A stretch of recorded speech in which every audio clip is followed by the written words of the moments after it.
Eu, você e Jonas. Fugir ou obedecer?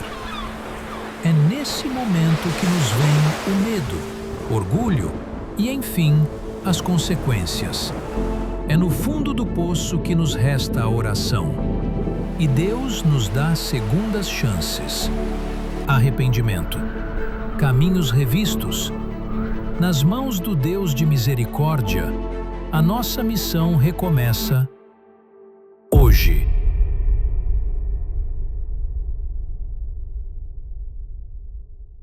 E hoje nós vamos, você que está com a sua Bíblia, livro de Jonas, capítulo 3, do versículo 1 até o versículo 10. Vamos fazer uma leitura desse texto. Então nós já vemos que Jonas já fugiu, desceu mais uma vez. Mas nós vamos entender que a misericórdia de Deus é tão grande sobre as nossas vidas, que mesmo quando nós optamos por fugir da presença de Deus, Ele sempre vai nos dar uma segunda chance. Amém? Vamos fazer a leitura. A minha versão aqui é um pouco diferente, mas é, em essência, a mesma coisa.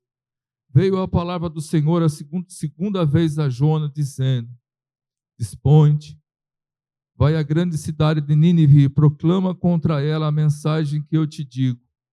Levantou-se, pois, Jonas e foi a Nínive, segundo a palavra do Senhor.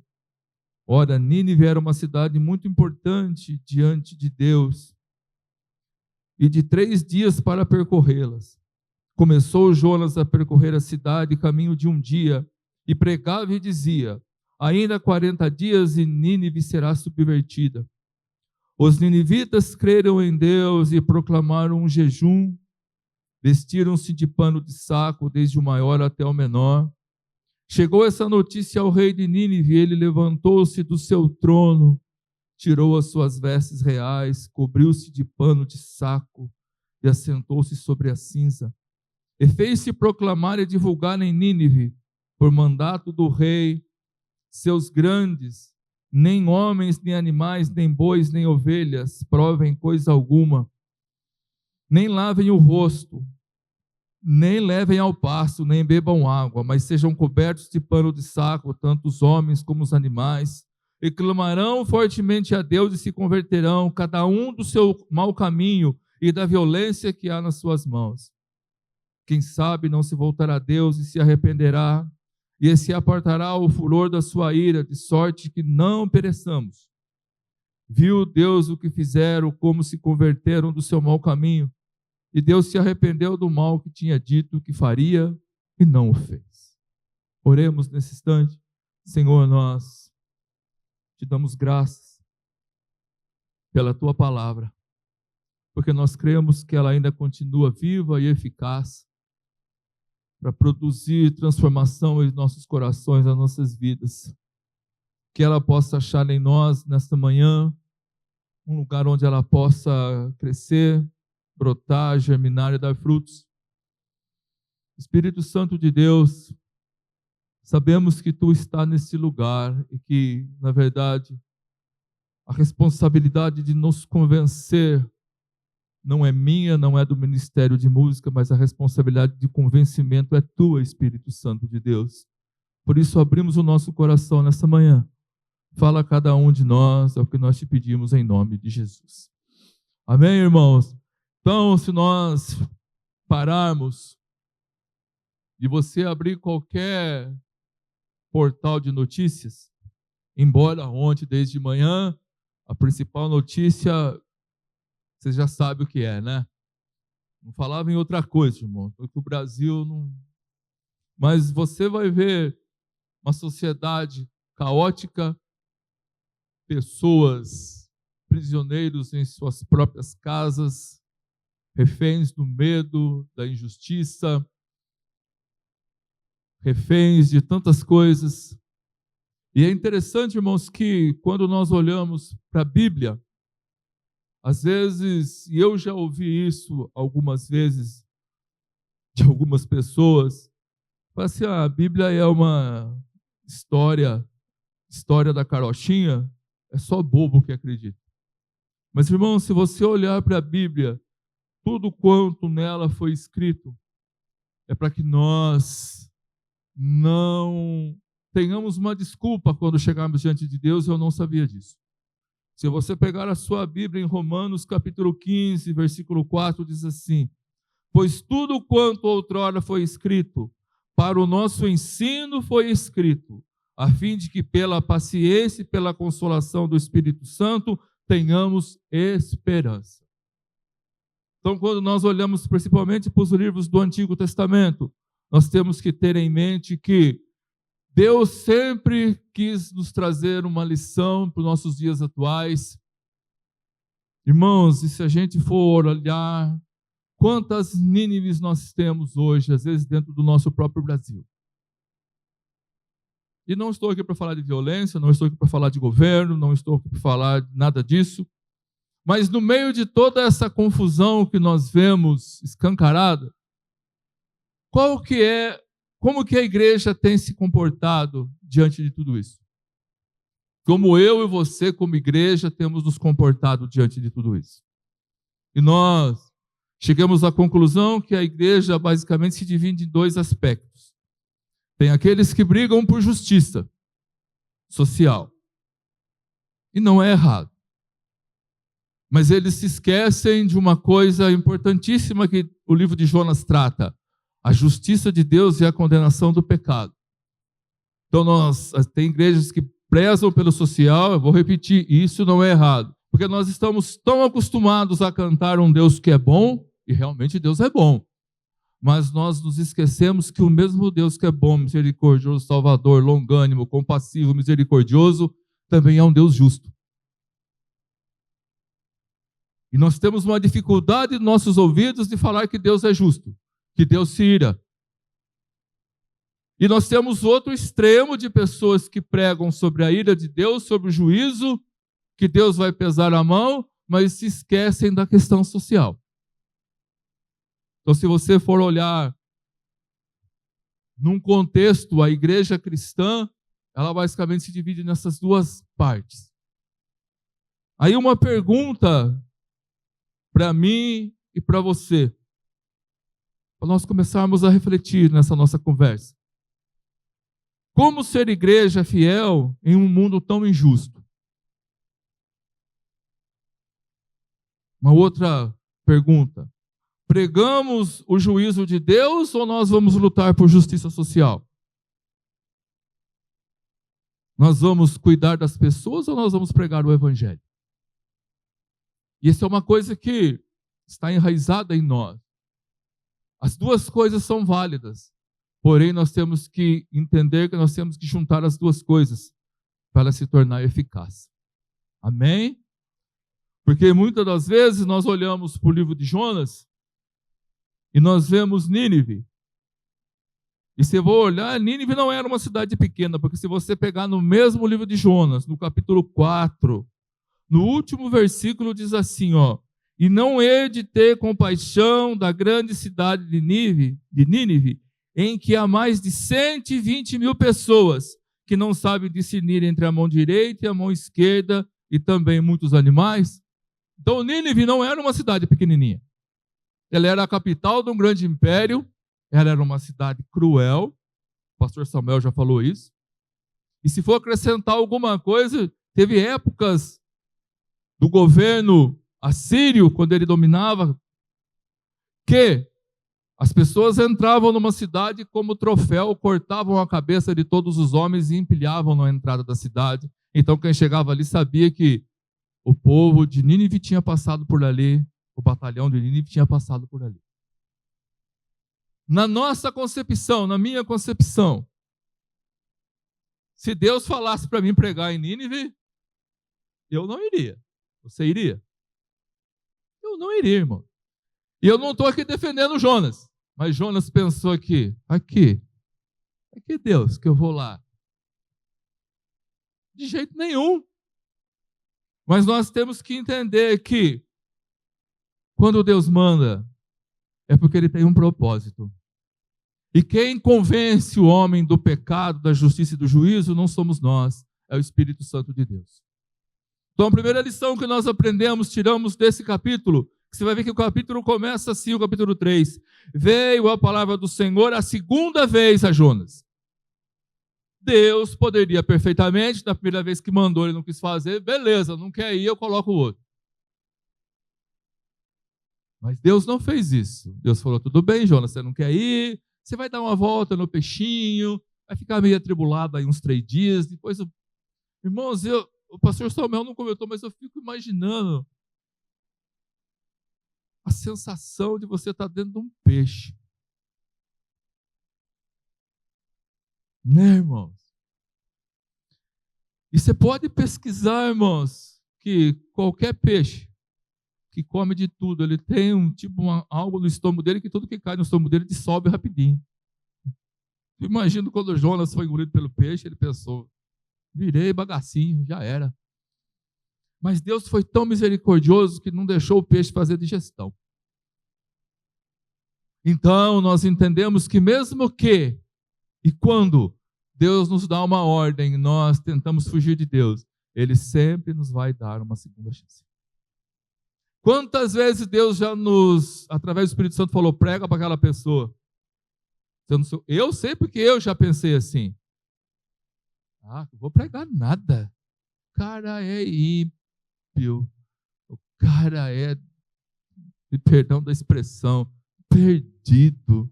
Eu vou gastar meu tempo, nada. Passa um tempo, o Espírito Santo de Deus, prega para aquele rapaz. Aqui não vou nem perder tempo. Irmãos, quando Deus tem um propósito, Deus vai te usar, nem que você tenha que ser engolido pelo peixe, ser vomitado de novo. Mas Ele vai dar uma segunda chance de você fazer o que precisa ser feito. E Jonas sabia que Deus era misericordioso, porque no capítulo 4, que vai ser falado semana que vem, ele vai falar assim, no versículo 2. Eu orou ao Senhor e disse, Senhor, não foi isso que eu disse estando na minha terra? Por isso me adiantei fugindo para Tarse, pois sabia que Deus é clemente e misericordioso. O grande problema nosso, e me coloco diante disso, é que nós não pregamos porque nós sabemos que Deus é misericordioso e vai mudar a vida da pessoa. Era o mesmo pensamento de Jonas. Por isso o nome da série, Eu, Você e Jonas. Nós nos encaixamos perfeitamente. Ficaríamos assustados se Jonas pregasse naquela cidade e nenhuma alma se convertesse.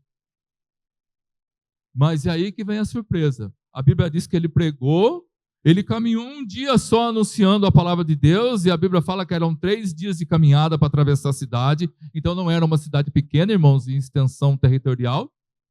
Ele caminhou um dia, pregou, e aí? A negada deu risada dele? Fizeram igual na época de Noé? Que esse velho tá louco, vai acabar o mundo nada. E olha que Noé pregou quantos anos? 100 anos. Quantos se converteram quando Noé pregou? Ninguém. E Jonas caminha um dia pregando, mas a pregação, irmãos, de Jonas não foi aquela pregação de ai, tadinho de você, coitadinho. Não, irmãos. A palavra de Deus foi curta e grossa. O que ele dizia? Ainda 40 dias e Nínive será subvertida. 40 dias. Irmãos, eu fui pesquisar o significado dessa palavra subvertida, e o termo que eu achei mais legal é mais ou menos assim: vai ser virada dos avessos. Virada pelo avesso. Então vocês imaginem os moradores de Nínive, um maluco chegou pregando, 40 dias e Deus vai virar dos avessos a cidade aqui. Então vocês colocam a casa em ordem e se convertam dos seus maus caminhos. E é interessante, irmãos, que acho que nem Jonas esperava essa questão dessa mudança, porque houve um milagre ali. A Bíblia diz que os moradores se converteram, chegou até o ouvido do rei, o rei mandou proclamar um jejum, ninguém come, ninguém bebe, ninguém vai dar comida para ninguém. E é interessante que a palavra do rei diz assim, mas sejam cobertos, no versículo 8, de pano de saco, tanto os homens como os animais, e clamarão fortemente a Deus, e se converterão cada um do seu mau caminho e da violência que está nas suas mãos. Quem sabe se voltará a Deus e se arrependerá e se apartará do furor da sua ira. E na verdade, no dia de hoje, eu quero falar sobre 3 aspectos entre eu, você e Jonas da nossa vida. O primeiro tópico é: Deus nos envia para confrontar o pecado da injustiça. O segundo, o arrependimento que Deus produz aparece em mudanças concretas. E o terceiro tópico, pregar a ira e praticar a justiça caminham juntos na missão da igreja. Amém? Então, o primeiro tópico, Deus nos envia para confrontar o pecado da injustiça. Irmãos, nós vivemos numa época onde, eu vou falar por mim, nós temos medo de falar contra o pecado. Nós normalizamos o pecado. Se você fala alguma coisa contra, não pode, porque é assédio, porque é difamação, porque é isso, porque é aquilo. Mas, irmãos, pecado ainda é pecado. Isaías 59, 2 diz que os nossos pecados e as nossas iniquidades fazem separação entre nós e o nosso Deus. Pecado ainda é pecado. Eu me lembro quando eu era pequeno e eu guardei bem isso no meu coração, que tinha um professor de escola bíblica que falava que o pecado tinha cores, né, irmão? Tinha pecado branco, pecado amarelo. O pior pecado era o mais escuro. Só que depois você cresce, você descobre que pecado é pecado. Até tem uma musiquinha de criança, né, Simone? Pecado, pecadinho, pecadão. Isso não. Pecado é pecado. E pecado sempre vai nos separar de Deus. Não tem como você fugir disso. A mensagem é curta, direta e pesada. Foi aquilo que Deus falou para Jonas. Jonas não chegou lá, e não sou contra nada disso que eu vou falar, irmão. Uma palestra motivacional. Não, vamos para cima, você vai conseguir. Ele não chegou com uma palestra de autoajuda. Não, imagina, vocês vão... Não, ele foi contundente. Ou você se converte ou vai virar dos avessos a cidade. E por que nós, muitas vezes, nós temos medo de falar a verdade? Irmãos, não vamos nos enganar. Eu gosto muito disso. Quem aqui é lavado e redimido pelo sangue de Jesus? Amém. Espero que todos sejam. Espero que o sangue de Jesus seja aquele que tenha feito propiciação pelo seu pecado e que quando Deus olhe para você, veja o sangue de Jesus limpando a sua vida. Isso é um fato que nós cristãos temos que guardar no coração. Porém, estamos falando de um Deus justo. Amém? De um Deus justo. De um Deus que abomina o roubo, a mentira, o adultério e tudo aquelas listas de pecados. E nós não podemos nos esquecer disso. Por que eu estou falando isso? Porque nós achamos que acabou a vida, as pessoas acham que acabou a vida, acabou. Ficamos indagando aonde está a justiça de Deus. Mas se você pegar a sua Bíblia, irmão, eu sei que ela está aí com você, e abrir no último livro da Bíblia, em Apocalipse 20, só para a gente contextualizar a questão da justiça de Deus. A questão da justiça de Deus. Apocalipse capítulo 20, versículo 11 em diante, diz assim, ó. E vi um grande trono branco, e aquele que nele se assenta, de cuja presença fugiram a terra e os céus, e não se achou lugar para ele.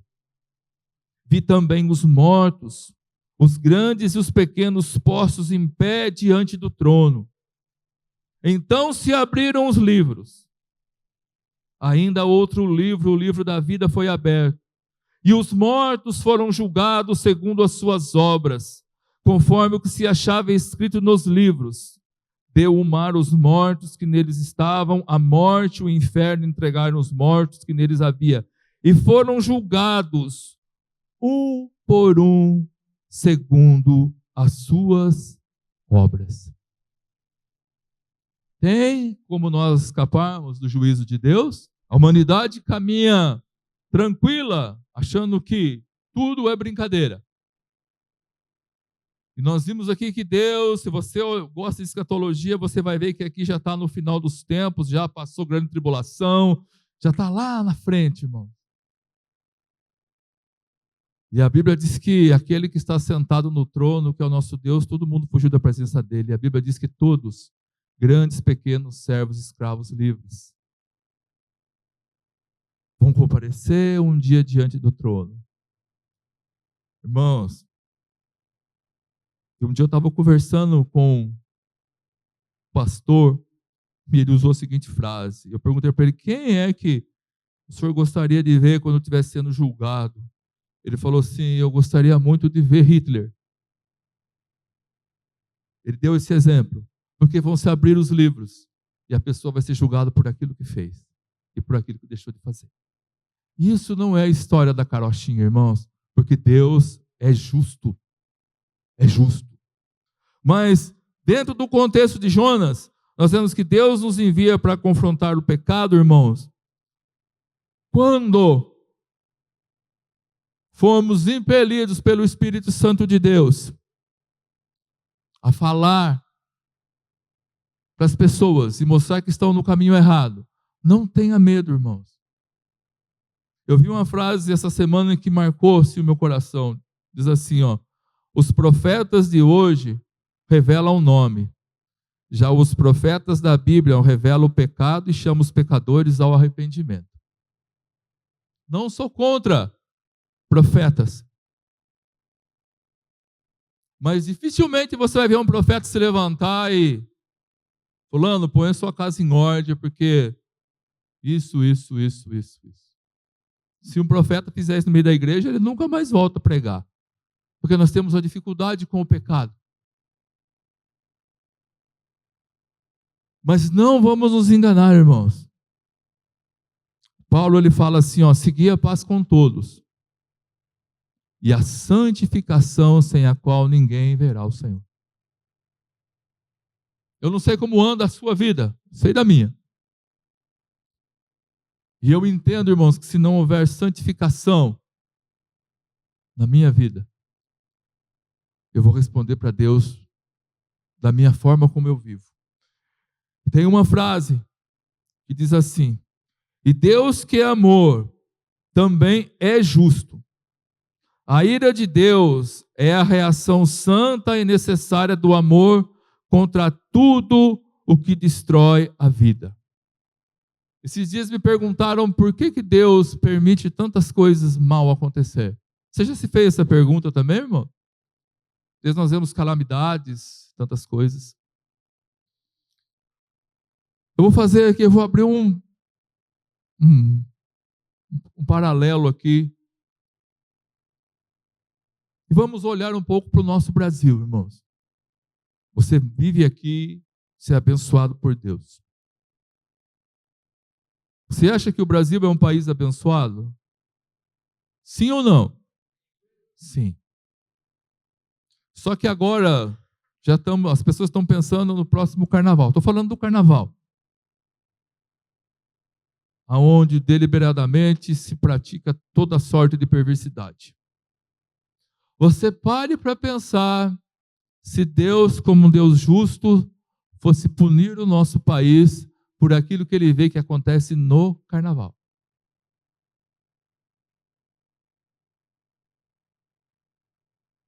Misericórdia, Rodrigo. Não. Se Deus fosse punir o nosso país pelas aberrações que acontecem no carnaval, estaríamos entregues à mercê de Deus, irmãos. É que Deus é misericordioso. E porque ainda tem uma igreja no Brasil que clama pelo nome dele. Ainda tem uma igreja no Brasil, quando eu falo igreja, eu falo o corpo de Cristo, que ainda clama pelo nome dele. Com Nínive foi a mesma coisa. Então Deus, que é amor, ele também é justo. Então a ira de Deus é sempre a reação santa e necessária do amor contra tudo que destrói a vida. Então, quando nós vemos acontecer algumas coisas que parece que fogem do controle, você pode entender que Deus está punindo alguém. Ah, mas Deus é bom, Deus é justo. Só que nós não gostamos de falar dessa outra faceta de Deus. Se você pode procurar, eu não me lembro o nome do autor, ou do pregador. É um sermão que foi pregado, se eu não me engano, em 1749. Um pecador na mão de um Deus irado. Foi um grande avivalista que teve lá no século XVIII. E eu estava lendo a biografia, eu não, se alguém souber o nome, pode me falar. A Bíblia diz que o auditório, ele nem tinha acabado a pregar, se contorcia de dor, de ver como, se Deus quiser nos punir, é fácil. E não é fácil nós falarmos sobre um Deus vingativo, porque nós estamos acostumados com um Deus de amor. Jonas também conhecia esse Deus de amor, porém lá ele foi pregar sobre um Deus que é justo. E qual seria o papel de Jonas e o nosso papel na sociedade de hoje? Confrontar as pessoas com relação à forma do pecado que estão vivendo. Ah, Rodrigo, mas eu não tenho nada com isso. Bom, você pode não ter contra as pessoas, mas e às vezes o pecado que nós permitimos dentro da nossa casa? Também é pecado. Muitas vezes, irmãos, no nosso pensamento, nós planejamos violência contra alguém.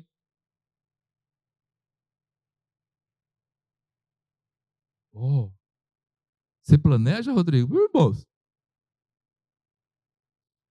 estou aqui me eximindo de... Vocês estão vendo alguma auréola na minha cabeça? Ainda não nasceu asa. Não estou nesse padrão. Estou no padrão de todo mundo. Então tem dia que você quer pegar alguém pelo pescoço. Essa semana, por várias vezes, eu quis pegar meu patrão pelo pescoço. E falei para ele isso. Ele falou, misericórdia, Rodrigo. Eu falei, verdade. Mas aí a gente lembra que a gente é cristão, a gente nasceu de novo, e deixa para lá. Quando eu uso as pessoas para o meu interesse, não estou falando de quem está de fora, estou falando de nós. Quando eu invento uma mentirinha para levar vantagem,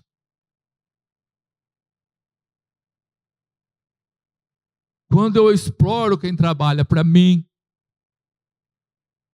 ou quem trabalha junto de mim, eu vou no banheiro, em vez de eu ficar só o necessário, eu fico tempo nas redes sociais. E a empresa que eu trabalhava tinha bastante isso. Você ia no banheiro, às vezes não tinha lugar para entrar, você só escutava as pessoas de conversa no celular. Eu falei, gente, que fantástico. Ou quando nós tratamos alguém como descartável, quando não serve mais, a gente... não serve mais. São pecados que às vezes nós não confrontamos no nosso dia a dia. E Deus tem nos chamado para confrontar o pecado e para tirar o pecado do nosso meio.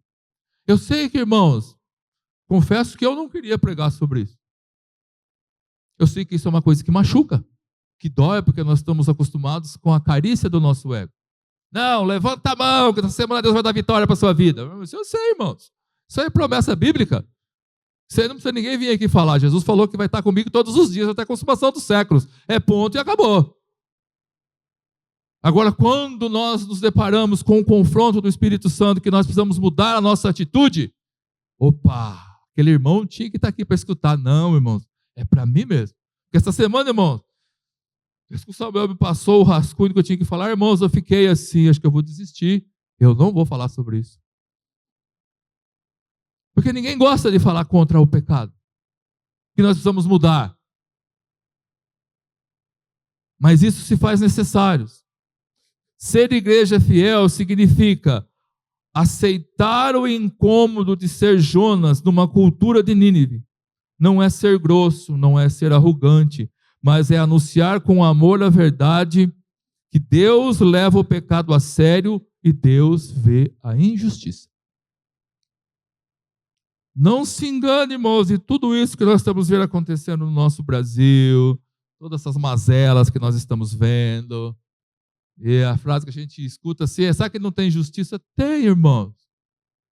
Fica tranquilo, porque hoje as pessoas que têm autoridade, um dia vão estar diante daquele que reina e vive para todo sempre. Acabou, irmãos. Felizes somos nós, que temos Jesus no coração, fomos lavados pelo sangue de Jesus, vamos estar do outro lado da história. Mas, irmãos, vai ser terrível. Mas o outro aspecto, e a hora não perdoa, o arrependimento que Deus produz aparece em mudanças concretas. Você que tem filho, sabe perfeitamente o que eu vou falar. E quem não tem, o filho vai crescer, fica tranquilo que você vai chegar nessa fase. Está arrependido do que você fez? Toma. Está nada. Daqui a pouco ele está fazendo a mesma coisa ou pior. Ou pior. Sei, eu já tive 2. Tenho 2 filhos, de vez em quando, até hoje, né? Nós temos vontade de coxar um dos 2. Só não coxo o mais velho porque ele é mais forte que eu, irmãos. Vai dar problema. Mas tem hora que dá vontade de coxar. Mas, irmãos, quando nós falamos de arrependimento, é o segundo milagre que acontece em Nínive. O povo ouviu e depois o povo se arrependeu. Mas, irmãos, foi um arrependimento tão assim contundente que todo mundo se converteu, se arrependeu. E você vê que um dos textos aqui fala que eles tinham violência nas mãos. O rei falou, gente, sem comer, ninguém come, nem passarinho não bebe água, todo mundo de jejum, quem sabe Deus não vai virar a gente dos avessos.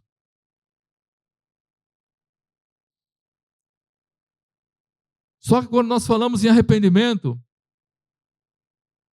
nós temos que entender que arrependimento é algo que só Deus traz ao nosso coração. 2 Timóteo 2, 25, 26 vai falar a respeito disso. Que é Deus que traz arrependimento no nosso coração. Mas o arrependimento também ele vai implicar sempre no quê? Não só no sentimento, ele tem que ter fruto. Ah, estou arrependido. E o povo realmente se arrependeu. Mas o povo mostrou o fruto que tinha se arrependido. E não voltou mais a fazer aquilo. Então, arrependimento, ele gera grandes frutos de consertos. E arrependimento, irmãos, vamos imaginar um arrependimento, você com seu marido brigaram. E vou, eu de novo, usar o exemplo da berinjela. Chego em casa e queria berinjela empanada. E tinha berinjela refogada. E brigo com a Simone, discuto, pelo amor de Deus, vou devolver você para sua mãe. Você não sabe fazer nem berinjela frita para mim. Beleza. Mas aí você vê que você errou. Você vê que você se arrependeu. Puxa vida. Simone, me desculpa. Me perdoa. Mas na verdade eu poderia falar assim para ela. Eu poderia falar assim para ela. Olha, o negócio é o seguinte. Você quer continuar casada comigo, você vai ter que aprender a fazer berinjela frita.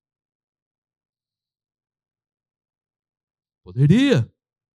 Mas eu, como eu sou sábio, eu não falei, irmão. Fiquei quieto, aprendi a comer berinjela refogada. E estou dando esse exemplo que às vezes nós temos que abandonar a manipulação. Porque às vezes nós manipulamos o nosso cônjuge. Ah, se você não fizer, eu não faço. Se você fizer, eu faço. Irmãos, tem. Irmãos, eu estou com 32 anos de casado, irmão. E eu sei quando vem a frase assim, ah, Rosinho, pode se preparar que alguma coisa tem. Tem, irmãos. Tem. Tem. E a mesma coisa quando eu chamo ela de Simone Cristina. Simone Cristina, ela sabe que o negócio não está muito bom. Mas por que eu estou dando esse exemplo? Porque às vezes nós choramos, lamentamos, mas nós continuamos manipulando. Então não existe arrependimento, porque nós vamos continuar fazendo aquilo e aquilo vai acabar machucando ela. Irmãos, eu brinco com essa história e hoje uma das minhas paixões é comer berinjela refogada.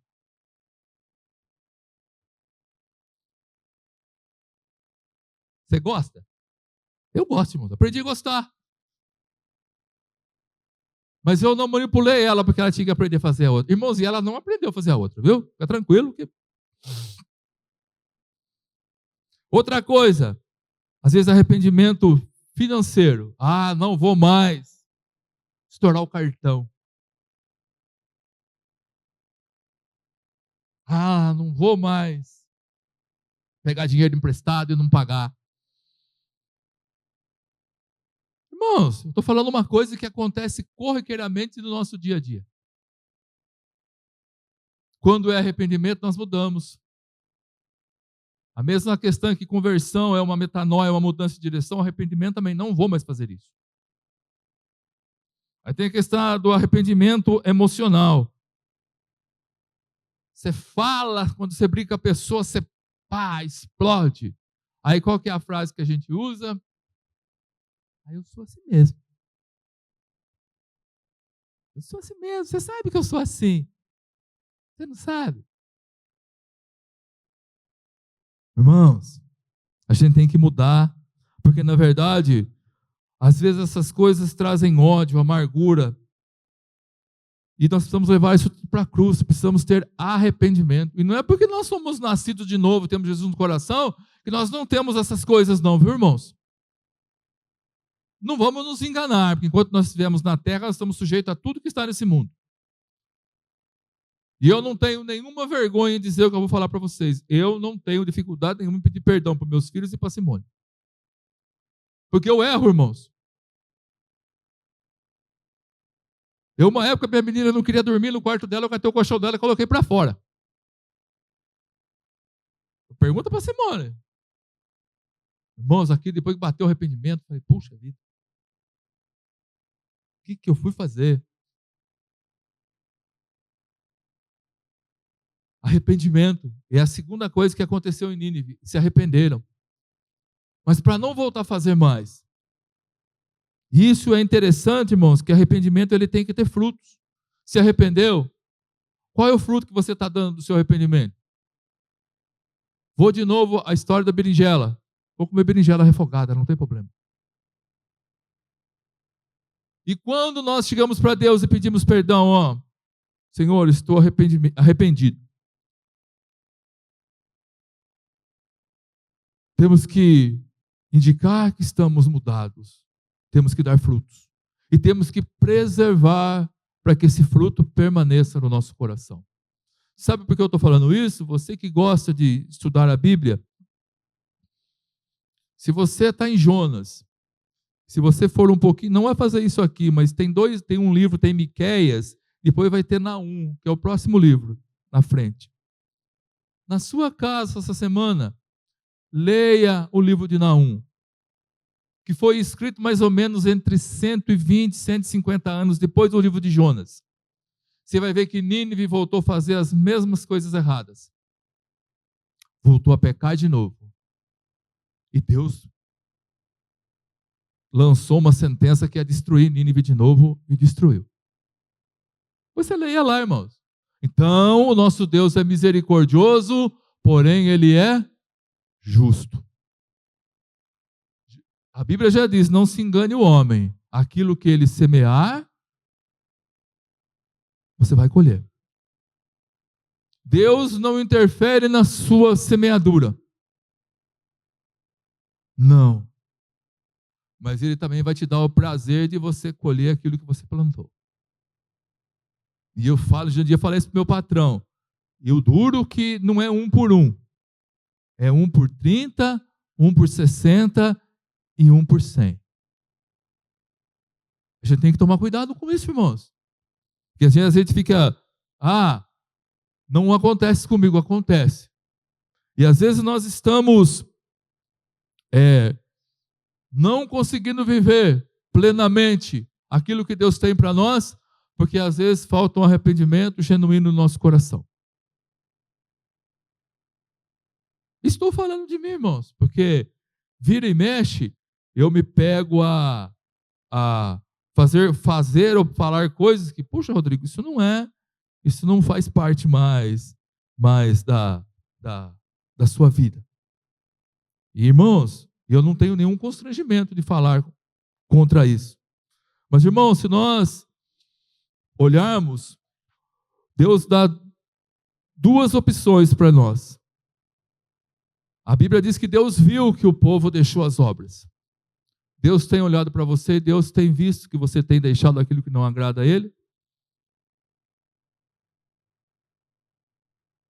Para você pensar.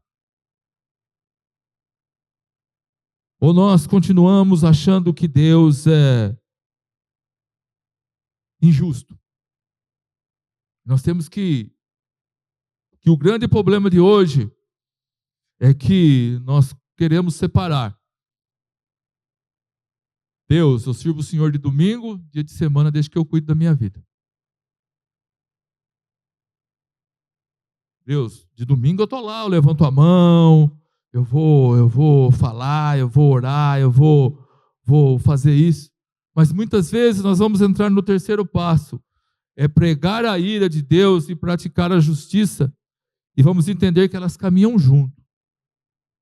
Elas vão caminhar junto. Irmãos, se nós olhamos para Jonas, foi contundente. João Batista, quando ele surgiu, ele pregava carinhosamente? A frase mais bonita dele, polida, raça de víboras. Quem é que ensinou vocês a fugir da ira de Deus?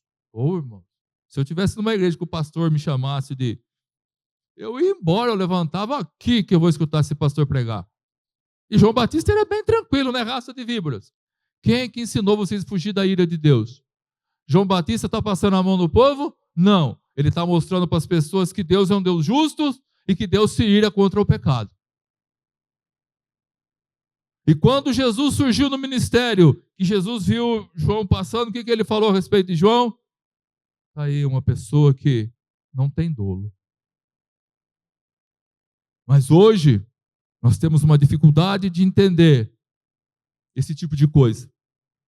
Lutar contra a injustiça é chamar ao arrependimento, são tarefas que estão juntas. Então nós podemos lutar contra a injustiça. E Deus nos chamou para isso, nós lutarmos contra a injustiça. E quanta injustiça nós vemos, quando nós tivermos, como igreja, capacidade para fazermos o melhor, vamos fazer. Mas, irmãos, também temos que falar contra o pecado. Eu sempre que eu tenho, às vezes, irmão, nós vamos fazer visita com o tio Edson, em pessoas que não são da igreja. E confesso que eu tenho dificuldade de falar contra isso. Eu tenho dificuldade, porque no meu coração, nossa, se eu falar, a pessoa não vai entender errado, ela tem que largar esse caminho, tem que parar com isso, tem que parar com aquilo. Um dia a gente foi fazer visita, a mulher saiu do lado assim, e eu cantando, ela estava fumando no canto. Daqui a pouco falava um monte de palavrão. A minha vontade era assim, irmãos, puxa vida, né?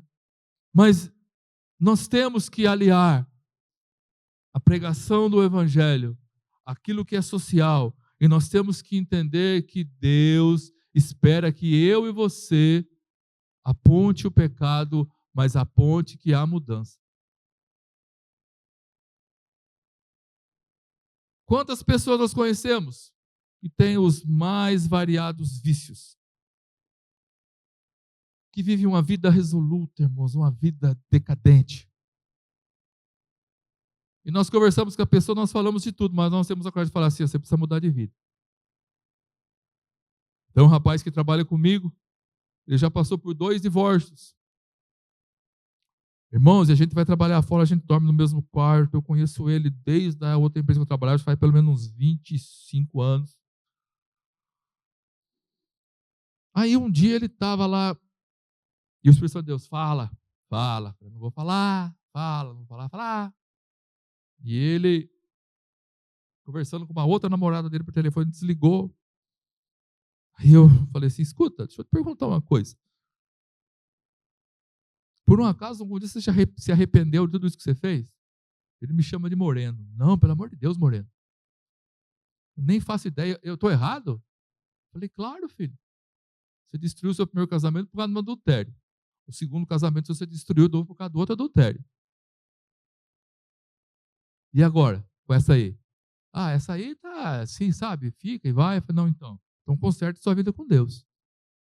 Aí ele falou para mim assim, cara do céu, isso porque eu acabei de chegar da missa. Eu falei, então, você acabou de chegar da missa. A gente estava lá em Minas Gerais, lá em Santa Luzia, ele tinha ido na missa das 10, aí ele chegou e eu cumprimentei. Aí ele falou assim, cara, nunca ninguém teve coragem de me mostrar esse lado que eu estava errado. Mas ele não ficou bravo comigo, não ficou chateado, nada. Ele falou, cara, eu vou voltar a ser um católico praticante, eu cantava na igreja, eu fazia isso, fazia aquilo. Eu falei, glória a Deus. Irmão, nós temos medo de falar, eu não acusei ele de nada. Apenas mostrei para ele que estava errado. E nós, irmãos, estamos na mesma função de Jonas. Mostrar para as pessoas que as pessoas estão erradas. Quando nós entendemos isso, a nossa pregação muda de tom. Não é prazer em anunciar juízo. Eu não estou anunciando juízo contra as pessoas. Se você não aceitar Jesus, você vai morrer. Irmãos, eu peguei essa época que ia pregar em praça pública, que os pregadores falavam isso. E eu cheguei a falar, irmão, se você não aceitar Jesus, você vai para o inferno. Ô, irmãos, eu me arrependo tanto disso. A gente se coloca como juiz. É anunciar o juízo. Quando nós falamos em juízo, isso dói em nós. Quando nós vamos falar sobre juízo contra alguém, vamos mostrar a pessoa que está errada, aquilo dói em nós. Primeiro, nós temos prazer. Eu vou falar que está errado. Ou aquilo constrange a gente. A ira de Deus vai mostrar que Deus é um Deus misericordioso. Não é uma coisa vazia, um ativismo vazio, mas é uma justiça enraizada no caráter de Deus. Então, quando nós entendemos isso, irmãos, nós vamos viver melhor. E nós temos que entender, irmãos, que tudo isso, nós somos parecidos demais com Jonas. Nós temos o coração duro. E nós não conseguimos olhar um Deus que, além de ser justo, é misericordioso. Nós temos que nos levantar, falar contra o pecado, sim. Mas temos que mostrar para as pessoas que tanto a misericórdia de Deus e a ira de Deus, ela vai para a cruz. Foi na cruz que tudo se concretizou. Então não adianta nós olharmos no Evangelho que nós não conseguimos mostrar para as pessoas a misericórdia e o juízo de Deus. Sei que isso pode ser difícil para nós e até para nós mesmos. Mas nós não vamos nos enganar. Deus é justo. Mas às vezes nós falamos de justiça de Deus é só quando nós estamos com alguma pendência. Deus é justo, vai fazer justiça. Não, irmão. Deus é justo. Deus conhece o nosso coração. Davi diz que antes de nós falarmos, Ele já sabe o que vai sair da nossa boca. Então que nós possamos não ser uma igreja que fica dormindo no porão do navio, irmãos. Mas que nós sejamos aqueles que, enquanto vê a cidade afundar, mas que sejamos aqueles que falam a verdade, se arrepende quando nós ouvimos a verdade e vive sinalizando o reino de Deus em justiça para as pessoas. E para nós refletirmos e para nós praticarmos. Essa é uma frase interessante. Se nós calamos a ira de Deus, ou se nós não falamos sobre a ira de Deus, ou se nós banalizamos a injustiça, e se nós calamos a misericórdia de Deus, nós matamos a esperança das pessoas. Que quantas pessoas que nós conhecemos que, às vezes por uma palavra sua, Deus pode salvar a vida dela, e você não quer levar aquilo à frente porque você acha que aquela pessoa não merece isso. O Evangelho nos chama a pregar as duas coisas e a vivê-las na prática. Então, irmãos, eu não sei até que ponto a sua vida se encaixa com a vida de Jonas. A minha se encaixou com um monte de coisa, irmãos. Eu não sei. Eu não sei daquilo que nós precisamos nos arrepender. Eu não sei, não conheço seu coração. Mas o fato é, assim como Deus fez com Jonas, Deus tem sempre uma segunda chance para dar a cada um de nós. Quem sabe hoje é o dia que Deus está dando uma segunda chance para você. Que você possa nessa manhã aproveitar essa oportunidade. E como o pastor Samuel sempre faz, você vai ter um tempo para orar. Você vai ter um tempo para orar. Ore, coloque diante de Deus se nós somos um Jonas, se nós temos dito não a Deus, se falta arrependimento no nosso coração. Enfim, você se conhece, irmãos. Mas que nós possamos levar a palavra de Deus a tempo e a fora de tempo ao mundo que precisa ouvir que Jesus Cristo salva. Amém?